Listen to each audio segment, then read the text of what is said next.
तो दोस्तों मैंने पूरा ग्राफ्टिंग कर लिया है, जितना भी हो सके, जितनी भी रूट्स थी सभी रूट्स का, और कम से कम मैंने सभी ब्रांच का इस्तेमाल करते हुए सब जगह पे ग्राफ्टिंग कर लिया है।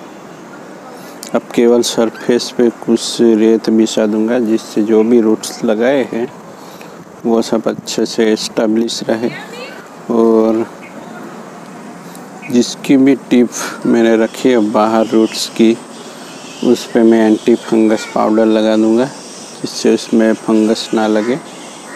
तो ये फाइकस बैंक्लानेसिस का मेरा पहला प्लांट होगा शायद। ये मैंने शायद 2004 के एंड में प्लांट किया था। जैसे ही मैंने पढ़ा मैगज़ीन में बोनसाई के बारे में, मेरे दिमाग में एक फितूर उपड़ा कि मुझे प्लांट को प्लांट करना ही है। तो मैं बहुत घूमा इधर उधर, तो उसके लिए मैं बहुत घूमा था इधर उधर मेरे गांव के पुराने स्ट्रक्चरों में, मगर ये मुझे मिला था एक नहर के गेट में से, जहाँ से पानी पास होता है, वहाँ एक छोटा सा था सैपलिंग जो मैंने लगा दिया था। उस वक्त मुझे कुछ भी पता नहीं था कैसे लगाना है, क्या करना है। फिर भी बहुत सालों तक मैं उसको मिट्टी में ही रखा। मैंने शायद 2012-13 तक ये मिट्टी में रहा। पहले ही मैंने जान लिया था कि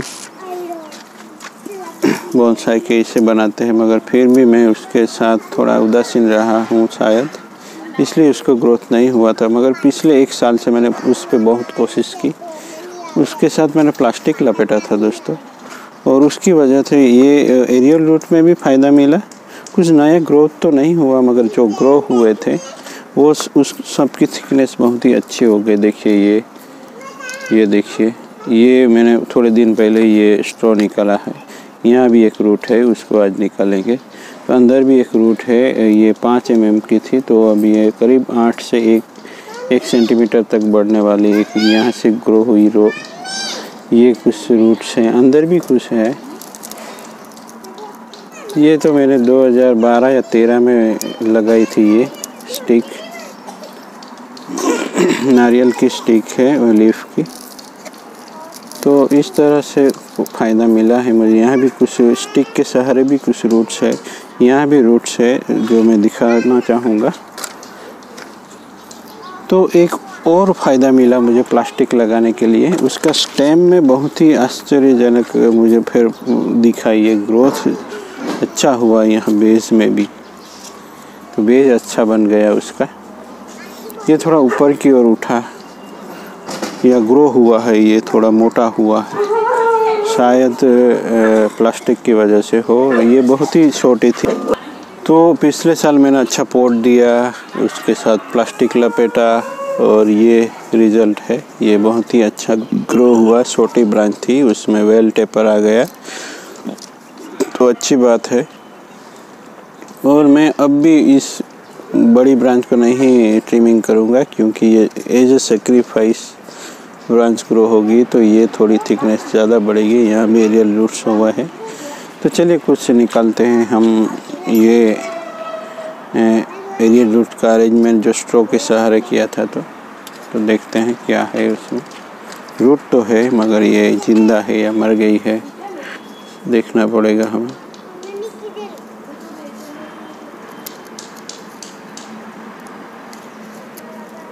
तो ये लाइव है, तो मैं इस तरह से स्ट्रॉ निकाल लेता हूँ। ये ज़्यादा प्रैक्टिस नहीं है मेरी, मगर ये रूट अच्छी है, स्ट्रेट है, यानी कि स्ट्रॉ भी काम करता है एरियल रूट बनाने में। ये जब लगाया था तो बहुत ही 6 से 7 mm का था, यानी 1 सेंटीमीटर से भी कम था। तो मैंने स्ट्रॉ के अंदर स्ट्रॉ को क्रॉस करके, ये देखिए, ये क्रॉस करके मैंने लगा दिया था, क्रॉस कट करके। मुझे उम्मीद भी नहीं थी कि ये ग्रो हो जाएगा, मगर ये ग्रो हुआ। तो जैसे ही एरियल रूट निकलती है, उसके साथ सटा के मैंने उसको रख दिया था, तो ये ग्रो हो चुकी है। तो यानी सक्सेस तो मिलती है, कुछ नहीं से अच्छा है कुछ तो सही। तो इस तरह से ये रूट ग्रो हुई है। यहाँ भी देख लेते हैं।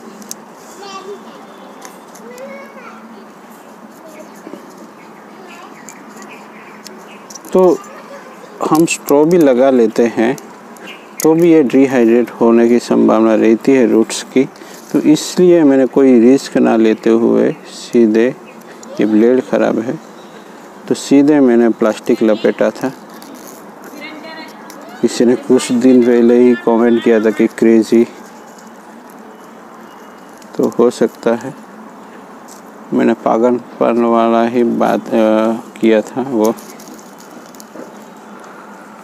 पागलपन वाली हरकत कह सकते हैं कुछ लोग, मगर अच्छा है।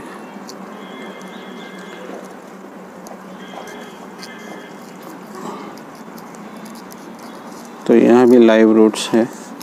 तो स्ट्रो के सहारे कुछ रूट्स 1 2 3 4 और 5 ये भी स्ट्रो के सहारे ही हुई है, अगर उसको मैंने पहले निकाल दिया था।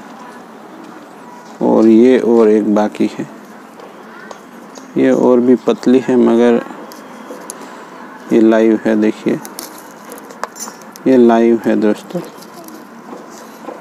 तो इस तरह से स्ट्रो से सहायता मिली है।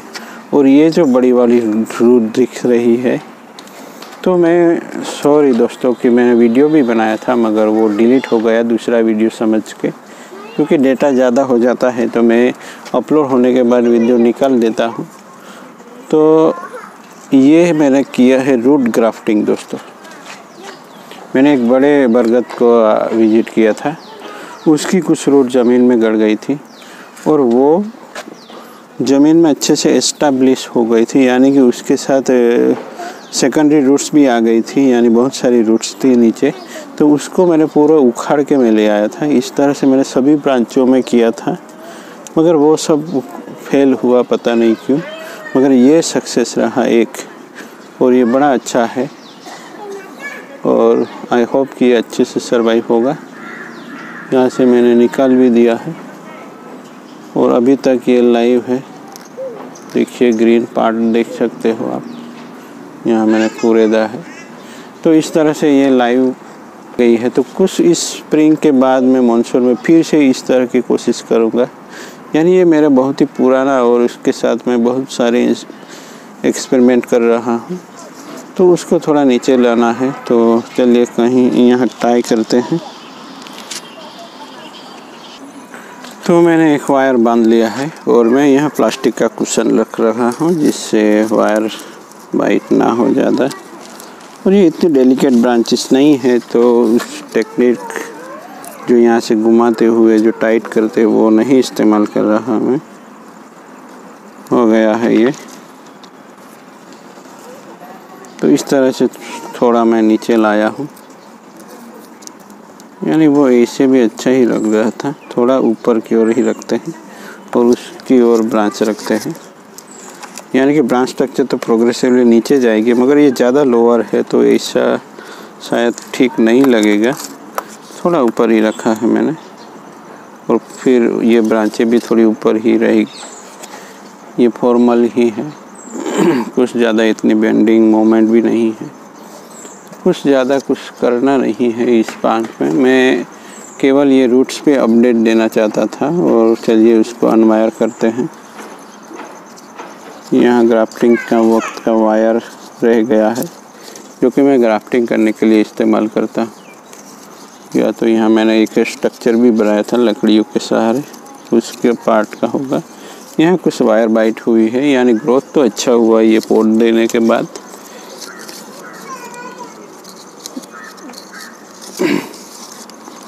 इस बार मैंने थोड़ी वेल ड्रेन सोइल दी है तो शायद रूट्स अच्छे हो, नहीं तो 15 साल से ज़्यादा सालों में भी ये रूट अच्छे से ग्रो नहीं कर पाता ये प्लांट मेरे ख्याल से।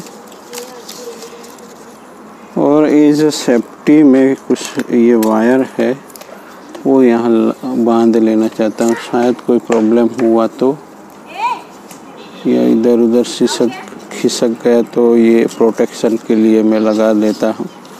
अगर वायर बाइट होती है तो मैं निकाल लूँगा। यहाँ नीचे भी रूट्स को भी हम बाइंडिंग कर देते हैं। जिससे कुछ ये चिपके रहे, क्योंकि अगले महीने मैंने उसको खोला था।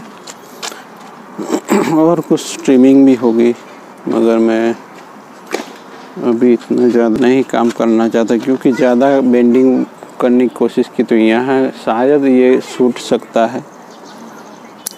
अगर ये ग्राफ्टिंग निकल गया तो हमारी पूरी मेहनत बेकार चली जा सकती है, इसलिए मैं उसको ज़्यादा हिला डुला नहीं रहा। तो चलिए दोस्तों, तो जो मैंने मशक्क़त की थी एरियल रूट्स के लिए, वो कह सकते हैं कि थोड़े परसेंटेज तो काम आया है। ये 4-5 रूट है जो अच्छे से स्ट्रो के शहर हमने बना ली है। मैं यहाँ भी रूट्स चाहता था, मगर वो कुछ हुआ नहीं।